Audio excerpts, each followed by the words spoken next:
Hello everyone, welcome back to another reading vlog on the Katsukai channel. I am in front of my shelf that holds a lot of my Shonen manga because the theme of this reading vlog is going to be Shonen because I have a lot of Shonen on this shelf that I really want to get to, specifically a lot of volume 1s that I want to get to. I have Hunter x Hunter here, as probably a lot of you are aware that the mangaka is coming back to the series and releasing more chapters and everything. So I want to read this just to see how it reads, because I have seen the anime a couple times through already. So I want to see how this reads. And something else I found out way too late is that this same mangaka is behind Yu Yu Hakusho. I had no clue. I think I'm the only one who didn't know that. Okay, I just moved Rock Lee completely out of the way just so I can talk about these. But I also have two manga over here that I want to read. I have Sakamoto Days and I have Dandadan. Really want to get into Dandadan because, like I've said before on this channel, everybody and their mom, their grandma, their cousins have been talking about it. Over here, as you can see from my little Pokemon card bookmark, I am still reading Jujutsu Kaisen. I want to get up to volume 8 because that completes the first season of the anime. So I want to read all that and then watch the anime. I have Chainsaw Man. I've had these 4 volumes for the longest time and I haven't touched them whatsoever. So, and I read volume 1 so long ago, I'm probably gonna have to reread before I finish what I have on the shelf. But everyone has been talking about the anime and I'm weird. I'm one of those people like, I want to read the book before the movie. I have Slam Dunk volumes 1 and 2 here that I definitely want to read. Definitely want to read The Promised Neverland because this has been on my shelf for a minute. We have Full Metal Alchemist over here. We also have One Punch Man over here. I don't know about this one. I don't know if I'm going to keep this. Actually, I am. The reason why I don't want to maybe collect this one is I heard that this has really slow releases, but I watched the first season of One Punch Man so long ago and I really enjoyed it, so wanted to see how it read and everything. So, ooh, like this art so far. So, essentially, short story long, I want to kind of get through a lot of my shonen that I have here. The lie detector determined that was a lie. On the shelf. I would add in Kuruko's basketball too, but I think I'm just gonna wait until I collect everything and then kind of like binge it. After that, gonna do some pretty fun things. I have some fun things planned over the next couple of weeks as I make it through all these volume 1s and 2s. Hope you all enjoy, and whatever clip I decide to put next is gonna be the next clip.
wanted to come on camera real quick because I just got a delivery from Guilt Pleasure. So as you can see, I got volumes 1, 2, 3, and 4 of In These Words. Like, to be honest, I've been interested in this series ever since I started collecting manga. I've been looking for this. I even tried to find it scanned. I couldn't find it scanned. And I watched, whose channel? Oh, Bizarre Individual. So I saw on his channel that I guess he was buddy reading with someone, and they had just finished up volumes 3 and 4, I think. And he like said, hey, I got it from Guilt Pleasure. I'm gonna actually crack open volume 1.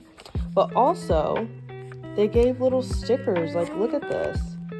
I guess these are like the characters, or different characters. Because I saw on the site as well, they had other like knickknacks and stuff, like stickers, acrylic stands, and whatnot.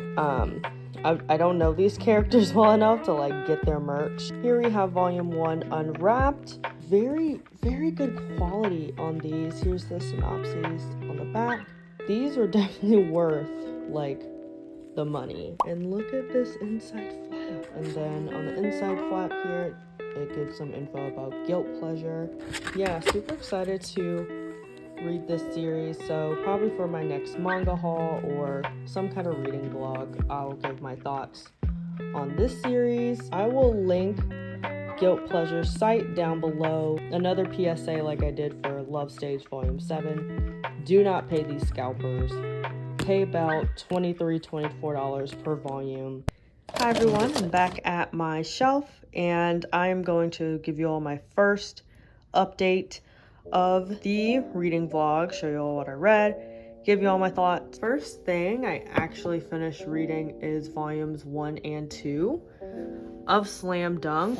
Maybe too early to say, but I'm pretty sure that this series is going to be top 10 at minimum, but probably top 5.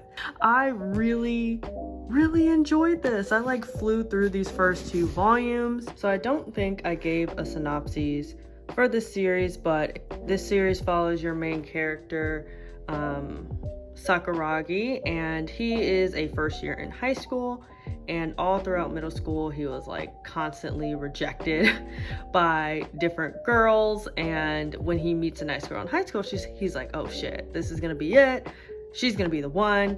No, she rejects him because she has a crush on this guy named Rukawa, and he's like, you know what, F this, I'm not gonna like get rejected again. I'm gonna find out who this guy is and I'm gonna be better than him.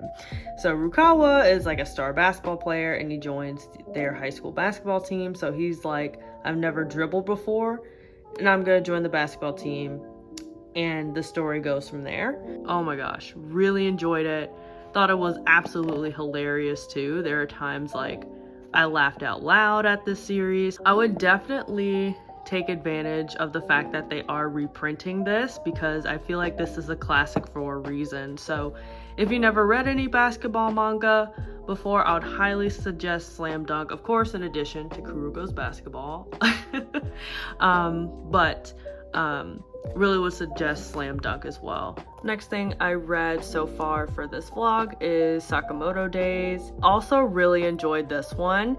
This one is going to be a nice kind of filler series that I read as I read other manga, like maybe some that are kind of more on the heavier side with content. You have your main character Sakamoto, and he is a former assassin who now works at a grocery store, or got married. I think him and his wife actually run this grocery store. This guy Shin is currently an assassin. I believe he used to be an apprentice of Sakamoto, or in the same like organization that Sakamoto was in, and he comes to like, you know, look for him because I think his assignment was either to bring Sakamoto back, or if he refuses to come back, he has to kill him. Story goes from there. I kind of don't want to give too much away. If you're looking for something light, I feel like the first couple of volumes of this series are going to be kind of pretty light with the content because it's kind of in a way kind of vignette-y. If you ever read a story that had vignettes is what I mean. Like each story kind of is separate, but they're all connected in a way similar to The Way of the House Husband. That was vignette style to me. So this has a little bit of that, but I think as we get further into this story and the different characters we meet, there's gonna be something deeper behind it all, if that makes sense. That's what I've read thus far. As you can see, Dandadan Volume 1 is moved, so I'm currently reading that, and oh my gosh, I'm loving that so far. See you all in probably like a week or so for my final update for the video.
everyone. I know things look a little bit different.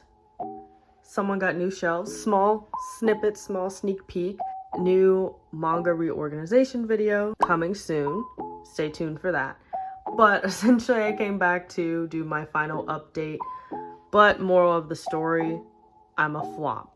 I did read Dandadan Volume 1 and I really did enjoy this. This is not what I expected at all. For any of you interested in dandadan, just don't even read the back. The less you know going into this is the better, to be honest with you. I'm really excited to see how much further we go with the two main characters. So we have the female main character and then the male main character. You can kind of see him right there.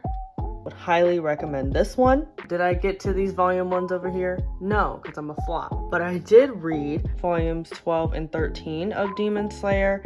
And if you aren't like reading and you're just kind of watching, volumes 12 and beyond kind of begins right after the Entertainment District arc is where volume 11 ends. Then in 13, you kind of get to know more about this character. And they do reveal something about this character which I kind of saw coming, to be honest with you. But yeah, I used to like think this character is kind of annoying, but I kind of grew to like him a bit more after this volume, which is why I have it face down. I like that he uses a gun. You know, the Hashira and the Demon Slayer Corps, they use their swordsmen. So when he kicked in the door, waved in the 4-4, I was like, the fuck? But yeah, I want to get through the rest of Demon Slayer, so up to volume 23 before Momocon. I don't know why I'm setting that Momocon as like the check mark, but I do want to get through this since I've had this whole series on my shelf for a while now. So now we're at the other side at my BL shelf, and I have, you probably saw earlier in the vlog, I did haul volumes 1 through 4 of In These Words. Currently I'm volume 4 and oh my gosh, this is so good. Essentially this follows your main character, who I believe he's a psychologist, and he is interviewing this like serial killer. I guess the serial killer requested to specifically be interviewed by him, and kind of goes from there. So I don't want to give too much away because like I'm on the 4th volume and I'm so sad that it's going to be coming to an end soon. But oh my gosh, there's so many twists and turns in this, so much to unpack here. I'm thinking of doing a separate video to kind of talk about my thoughts on this series in particular. Anyway, I hope you all enjoyed this reading vlog. This one was kind of a flop vlog because I said I was gonna read essentially everything on this shelf, essentially, and I did not do any of that. I didn't do any of that. But anyway, hope you all enjoyed. If you have any thoughts on anything I read in the vlog or didn't read, feel free to comment those below. See you all in a new video very, very soon. Bye. A tornado flew around my room before you came. Excuse the mess it made. It usually doesn't rain in Southern California, much like Arizona. My eyes don't shed tears, but boy,